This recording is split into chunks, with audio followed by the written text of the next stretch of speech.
నమస్కారం అందరికీ. ఈరోజు మనం ఆంధ్రప్రదేశ్లో ఉన్న పవిత్రమైన మంగళగిరి లక్ష్మీ నరసింహస్వామి దేవాలయం, రాజలక్ష్మీదేవి మరియు గండల స్వామి కథ గురించి తెలుసుకోబోతున్నాం. ఈ కథ ఎంతో పవిత్రమైనది, భక్తుల విశ్వాసానికి అద్భుతంగా నిలిచే ఒక ప్రదేశం గురించి మనం తెలుసుకోబోతున్నాం. మంగళగిరి అంటే మంగళమైన పర్వతం అని అర్థం. ఇది విష్ణు భక్తులకు ఎంతో ప్రీతికరమైన స్థలం. ఇక్కడ 3 ప్రముఖ దేవాలయాలు ఉన్నాయి. 1. పనకల నరసింహస్వామి దేవాలయం, ఇది మంగళగిరి కొండ మధ్య భాగంలో ఉంది. ఇక్కడ స్వామికి పానకం, బెల్లం నీరు సమర్పించడం చాలా ప్రత్యేకమైన ఆచారం. పానకం నాముచిని సంహరించినప్పుడు స్వామివారి కోపాన్ని చల్లార్చిందని చెబుతారు. 2. లక్ష్మీ నరసింహస్వామి దేవాలయం, ఈ ఆలయం మంగళగిరి కొండ కింద నిర్మించబడింది.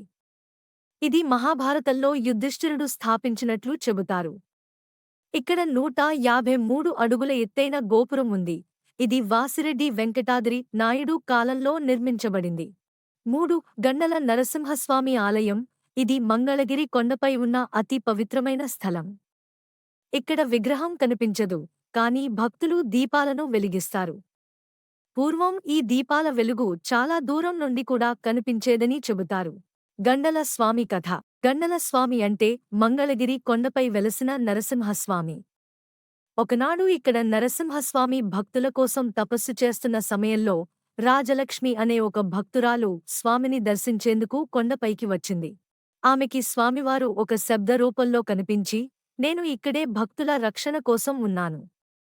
నాకు నువ్వు దీపారాధన చేయాలి అని చెప్పారు. అప్పటినుండి భక్తులు ఇక్కడ గంధపు కర్రలు, నూనె మరియు తేనెతో దీపాలను వెలిగిస్తూ స్వామివారిని పూజించడం ప్రారంభించారు.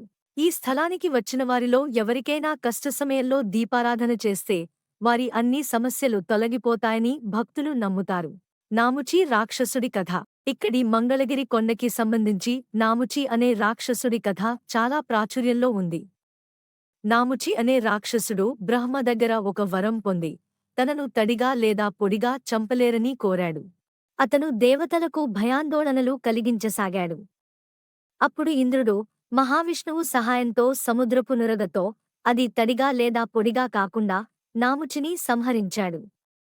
ఈ యుద్ధం తర్వాత నరసింహస్వామి కోపం తగ్గించడానికి భక్తులు ఆయనకు పానకం సమర్పించడం ప్రారంభించారు.